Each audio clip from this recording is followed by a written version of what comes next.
Flamengo de 2019 ganhou tudo, mas ganhou de ninguém. Ninguém lembra mais do Shevchenko, só eu. Tudo isso que as pessoas dizem que é entender o futebol não passa de fofoca de bastidor e informação de almanaque.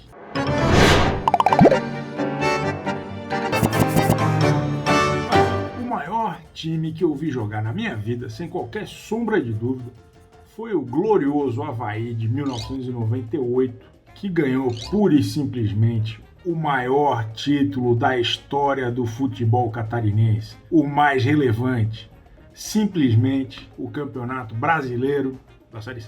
Olha, um time superestimado, na minha humilde opinião, é o Flamengo de 2019, e aí coloco o Gabigol como um jogador também muito superestimado. Ganhou tudo, mas ganhou de ninguém. Essa que é a verdade. Quando existe aí um campo livre para você conseguir suceder, fica muito mais fácil. Então acho que esse pretenso timaço aí, acho que não foi tudo isso não. É superestimado o Flamengo de 2019. Eu acho que no final das contas, tudo é muito memória afetiva.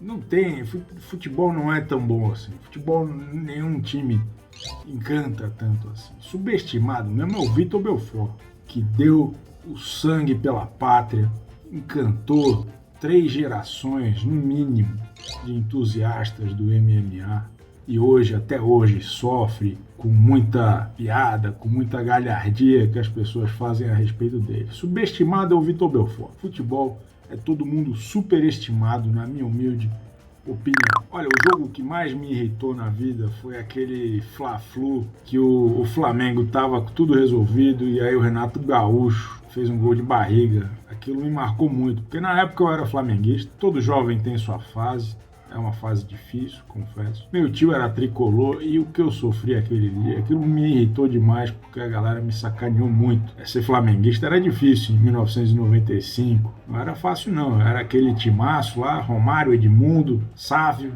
eu tinha a camisa do Mancuso, jogava a bola, o fino da bola, aquele cara era bom, mas aquele jogo me irritou muito, tenho péssimas lembranças. Eu realmente não...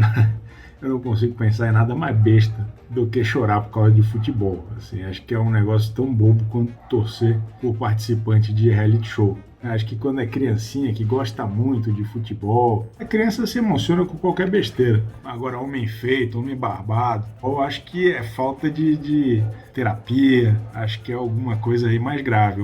Eu prefiro sugerir aos meus amigos que estão aí de alguma forma ou sofrendo ou ficando muito felizes pelo futebol, por favor, vamos resolver um pouco isso aí, que não tá certo. Olha, a discussão mais tensa que eu já tive por causa de futebol, eu acho que foi quando o Brasil foi penta. Tava todo mundo um pouco embriagado. Acho que eu tive uma desinteligência lá em Florianópolis, no Cochichos, por conta de ter virado à noite, né? Aquela Copa Japão e Coreia era num horário um pouco ingrato, então a gente, 11 horas da manhã já estava péssimo. Acabei me envolvendo numa desinteligência, não exatamente motivada por um assunto futebolístico, mas motivada pelo futebol, porque a gente tinha passado a noite enchendo o caneco e acabou ficando um pouco alterado. Então, o que eu me lembre, a discussão mais tensa que eu tive por causa de futebol foi ali por conta daquele 3-0 Brasil e Alemanha. Comentário de futebol que mais me irrita quando eu ouço, sem qualquer sombra de dúvida, é quando o cara começa a usar o futebol como se fosse um negócio difícil de entender. Isso me tira do prumo, isso me tira a paciência. Tudo isso que as pessoas dizem que é entender o futebol não passa de fofoca de bastidor e informação de almanaque. Porque o futebol, ele tem regras simplérrimas. É uma besteira dizer que precisa de qualquer nível de sofisticação além do interesse por fofoca, porque o noticiário esportivo, principalmente em TV, nesses lugares, é baseado em fofoca. Uma personalidade do esporte que eu adoraria tomar umas, trocar uma ideia, sem qualquer sombra de dúvida, é o Galvão Bueno. Em primeiro lugar, porque ele sabe viver, né? É um cara sofisticadíssimo, sempre tem vinho bom na casa dele, um espumante de fino trato, né? E ele sabe harmonizar muito bem essas questões. Então eu faria questão, eu sonho ainda em ter a oportunidade de tomar um minha, né? Comer uma salada grega com bolacha cream cracker, que eu já sei que ele gosta. Meu sonho, meu objetivo é esse. A pergunta que eu adoraria fazer para o jogador em questão é o Neymar, e a pergunta é: o Atenção de Hugo?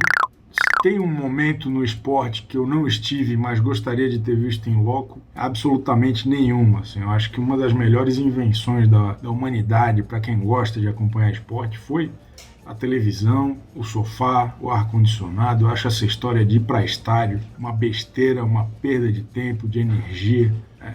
Se eu pudesse, inclusive, eu tomaria de volta todo o tempo que eu já gastei indo para a ressacada lá em Florianópolis, indo para as Olimpíadas no Rio. Eu acho uma besteira sem tamanho. Assim, fique em casa.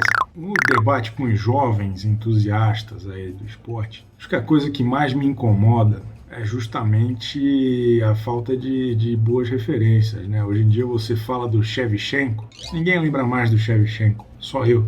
Eu acho que isso me incomoda um pouco, porque a galera exalta muito, né, os caras que foram os top de linha, mas teve uma galera intermediária aí que acho que merecia um pouco mais de respeito.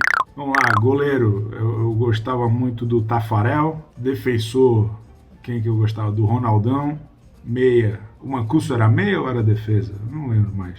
E atacante, o Rivaldo, o Ronaldo, o Shevchenko. Fica meu abraço ao Shevchenko. Muito obrigado.